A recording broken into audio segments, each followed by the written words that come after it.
Hello, guys. Before we begin, take a second and imagine this. You're sitting at your table late in the evening. Maybe there's a small box of old coins in front of you.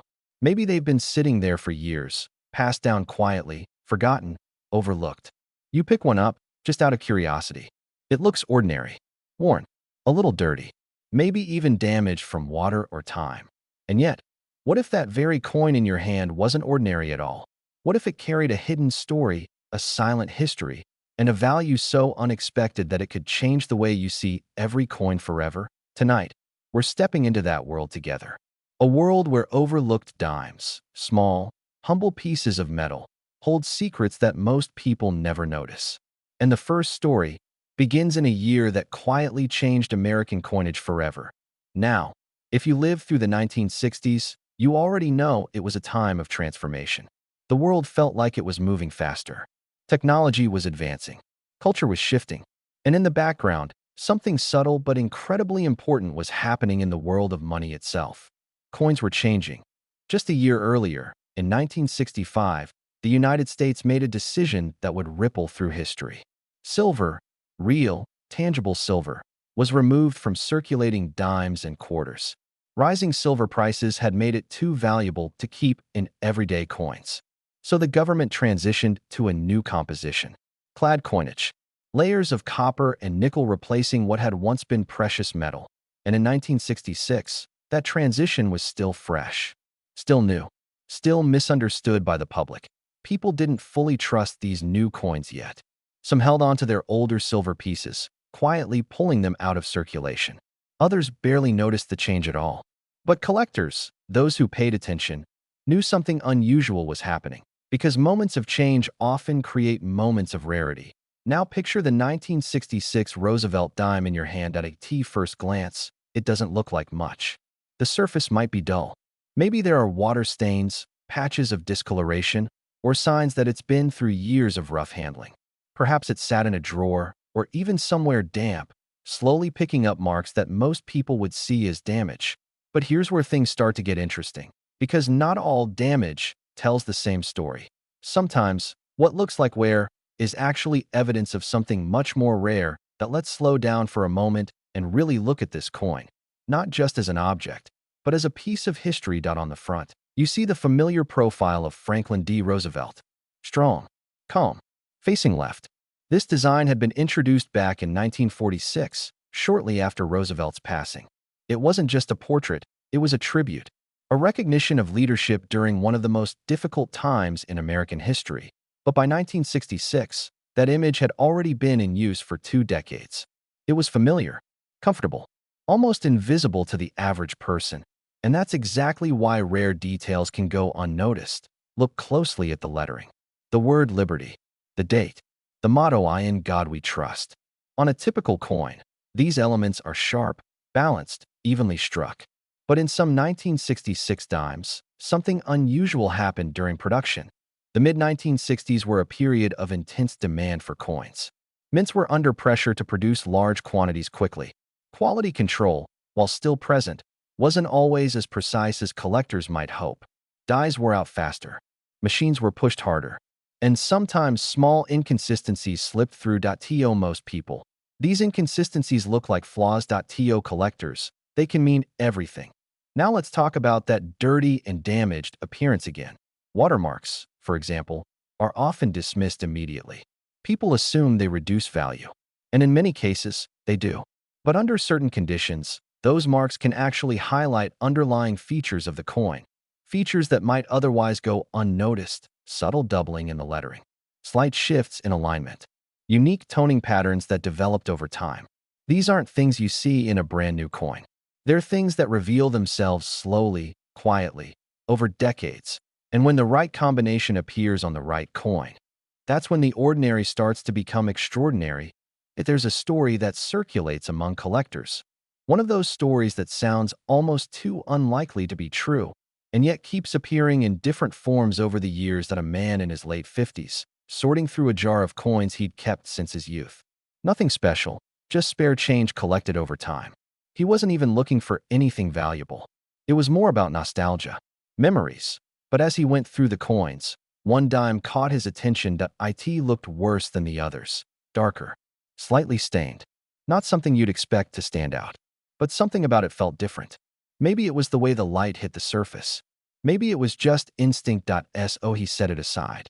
Days later, curiosity got the better of him. He showed it to a local collector, then another, and slowly, a realization began to form. That dime wasn't just worn. It was rare. Not because it was perfect, but because it wasn't.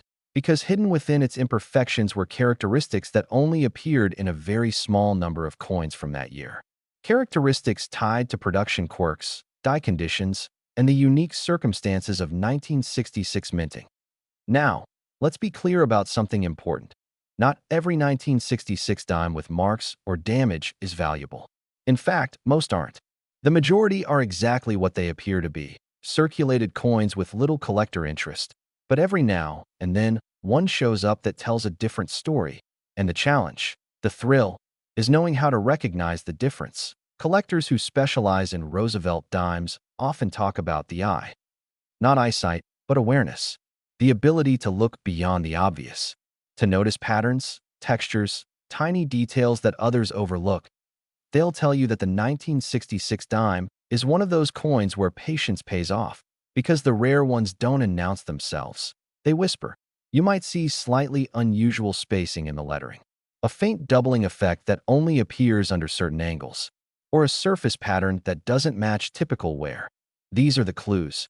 And when those clues come together in just the right way, something remarkable happens. Now imagine holding such a coin again, the same coin you might have dismissed, the same one that looked a little too worn, a little too stained. Suddenly, it feels different, heavier somehow, more significant, because now, you're not just holding a coin, that you're holding a possibility. And that possibility is what keeps collectors searching, that it's what turns an ordinary evening into something memorable. It's what makes people go back to old drawers, old boxes, old collections, and look again with fresh eyes. Because the truth is, coins like this don't just exist in museums or private vaults. They're still out there, still hidden, still waiting. Now let's talk about value, but not in the way most people expect. Value in coin collecting isn't just about age. It's not just about metal content. And it's definitely not just about how clean or shiny a coin looks. That it's about rarity, it's about demand.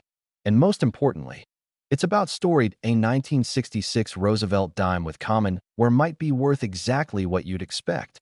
A dime, maybe a little more to the right buyer, but a 1966 dime with the right combination of rare characteristics. Even if it appears dirty or damaged at first glance, that's a completely different story. Because collectors aren't just buying metal, they're buying uniqueness. They rebuying the chance to own something that very few others have. And when that demand meets true rarity, the numbers can become surprising, sometimes even shocking. So let's return to that moment that you've examined the coin. You've noticed the details. You've had it evaluated by someone who understands what to look for. And slowly, the picture becomes clear. This isn't just another circulated dime.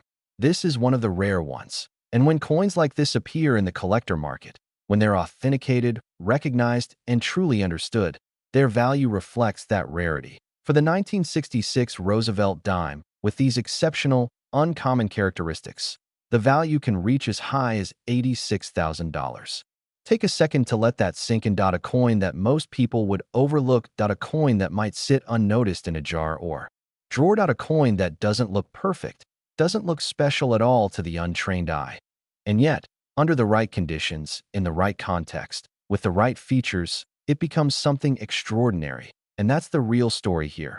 Not just about one coin, but about the idea that value doesn't always look the way we expect it to. Sometimes it hides in plain sight.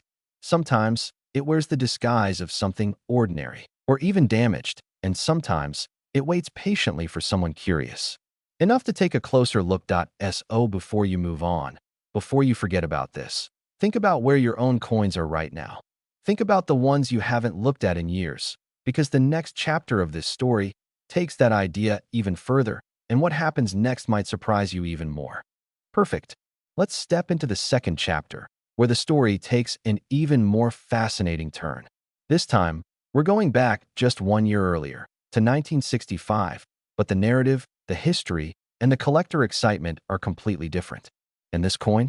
Well, it has its own secrets, its own quirks, and its own incredible value waiting to be revealed. 1965 was a pivotal year for the United States and its currency. It was the very first year the mint fully transitioned away from silver and dimes and quarters due to soaring silver prices. Before 1965, dimes contained 90% silver, a metal whose value could fluctuate wildly and had made hoarding a very real concern. The Coinage Act of 1965 changed everything. Suddenly, the small, seemingly mundane Roosevelt dime was made of copper-nickel clad over a pure copper core. For the casual spender, this might have seemed like a minor tweak. For collectors, it was seismic. Now imagine the production pressures at the time. The nation was demanding coins, lots of coins, and the mints were working harder than ever. Machines were running constantly, dies were wearing out faster, and human error became more likely. These pressures led to subtle variations and anomalies in the coins that came off the press, variations that are extremely sought after today. And here's the twist. The 1965 dime we're looking at isn't pristine. Far from it. Its surface shows the passage of time, watermarks, discoloration, and signs of handling that tell a story. But while most people see damage, experienced collectors see a map of history etched into the metal. Each mark, each stain, can reveal something unique about its production, storage, and survival over decades. That let's slow down and visualize this coin. You pick it up. The familiar portrait of Franklin D. Roosevelt greets you, stoic and enduring. His hair, carefully detailed. His glasses, yes, his glasses, distinctly etched. Even with water stains, the design retains its integrity, and every subtle contour is a whisper of craftsmanship from over half a century ago. But there's more beneath the surface. While it's easy to focus on Roosevelt, collectors know that the edge, the lettering, the date, and the spacing can all carry rare insights. In some 1965 dimes, minor die shifts produced slightly off-center strikes, unusual letter spacing, or faint doubling on Liberty, or In God We Trust. These anomalies, though subtle, are like fingerprints. Each one tells a story about the minting process at a time of unprecedented demand.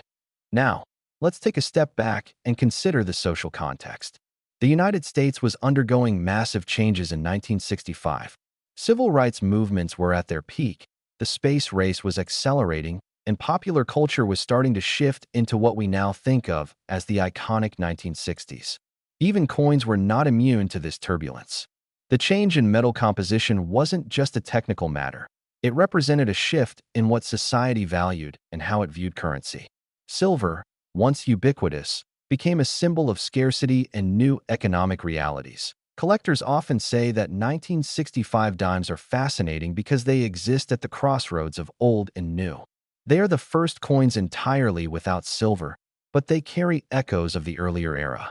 That juxtaposition makes them both historically and aesthetically significant. And here's a particularly interesting anecdote from the collector community. There's a tale of a retired postmaster who, during the mid-1960s, noticed that some of the newly minted 1965 dimes appeared slightly different in tone and weight. He saved a handful over the years, simply because something about them felt unusual. Decades later, when he passed them on to his grandson, a budding coin enthusiast, those coins became the centerpiece of an unexpectedly valuable collection. It's a story that underscores how rarity can often be about observation, timing, and patience. Now, let's talk about the dirty and watermarked aspect again. While casual collectors might dismiss these coins, the reality is more nuanced. Watermarks can reveal the coin's life, where it has been stored, how it was handled, and even the environment it endured. Some of these marks can accentuate natural toning, bringing out subtle colors and details that would otherwise remain hidden. Far from decreasing interest, they can enhance the coin's uniqueness. In other words, the imperfections are part of the narrative, part of the charm, part of the evidence that this is a coin that has survived history. Experienced collectors often discuss the story behind the coin as much as the coin itself. They understand that value isn't just a matter of metal or design. It's the intersection of rarity, condition, historical context, and collector desire. And the 1965 Roosevelt dime embodies all of these elements in a compelling way. Let's imagine holding it one more time. The weight feels slightly different than the 1966 coin because the minting process that year produced coins with distinct metallic ratios and striking characteristics. The edges show subtle signs of circulation, yet the design remains surprisingly sharp in areas where it matters most. And the watermarks? They're not flaws, they're evidence of survival, proof that this coin has endured more than 5 decades in circulation and storage. Now, we build suspense in a way that keeps collectors and viewers like you on the edge of their seat. Because what truly determines the ultimate value of a 1965 Roosevelt dime isn't just its appearance or its age. It's the convergence of rarity, demand, and story. This coin is part of a finite set produced during a transformative year, and very few examples in circulation today display the same characteristics that make it truly collectible. Collectors often describe a thrill that's hard to explain. It's not just seeing the coin, it's imagining its journey. From the mint to someone's pocket, through decades of commerce, maybe stored in a drawer or a jar, through water exposure or handling, to finally resting in your hand. Each stage leaves its mark, not only on the metal but on the imagination. You're not just holding a coin, you're holding a piece of living history. The psychological aspect of coin collecting is fascinating. Why do seasoned collectors pay attention to subtle details that most people overlook? Because they know that value is rarely obvious. The truly rare coins don't announce themselves. They hide in plain sight, disguised as ordinary, everyday change. And that's what makes discoveries like this exhilarating. It's the thrill of seeing ordinary transformed into extraordinary. And here's another rare fact. Some 1965 dimes with unusual characteristics are so scarce that they appear only once in thousands of coins. A faint doubling, a slight off-center strike, or a unique toning pattern can be enough to propel a coin into the upper echelons of collector value. It's a reminder that rarity isn't just a matter of age. It's a matter of circumstance, timing, and survival. Now, after all this exploration, all these stories, all these historical insights and collector perspectives, it's time to reveal the value that puts the 1965 Roosevelt dime into a category all its own. Despite its worn and watermarked appearance, despite being a coin that might at first glance appear ordinary, the right 1965 dime can reach an astounding $94,000 in value. Yes, $94,000 for a single dime that, to most people, would look like nothing more than everyday change. It's a staggering number, but one that reflects the intersection of history, rarity, and collector desire. It's the tangible result of a coin surviving decades, bearing the marks of its journey, and standing out as a unique example in a sea of millions. So take a moment. Imagine holding that coin. Imagine knowing its story, understanding its journey, and appreciating the subtle details that make it extraordinary. That's the power of rare coin collecting. That's the allure. That's why people spend years searching through drawers, jars, and old collections. Because sometimes the overlooked, the dirty, the water-stained coin turns out to be a treasure beyond imagination. And there you have it. The 1965 Roosevelt dime, a coin that encapsulates history, tells a story through its imperfections, and holds a collector value few would ever anticipate. It's more than metal. It's more than a date. It's a piece of living history, waiting for the right person to recognize its significance. And as you consider this, remember, the world of coin collecting isn't just about money. It's about discovery. It's about patience. It's about understanding that sometimes the most valuable treasures are hidden in plain sight, disguised as something ordinary to us. Whether you're a collector, an investor, or simply someone who appreciates history, coins like the 1965 Roosevelt dime remind us that curiosity pays off, and that the stories waiting to be discovered are as rich as the value itself. Because in the end, a coin isn't just a coin. It's a gateway to history, to knowledge, and sometimes to extraordinary wealth. And that's why the 1965 Roosevelt dime, even in its worn, watermarked state, is a coin worth knowing and maybe even owning.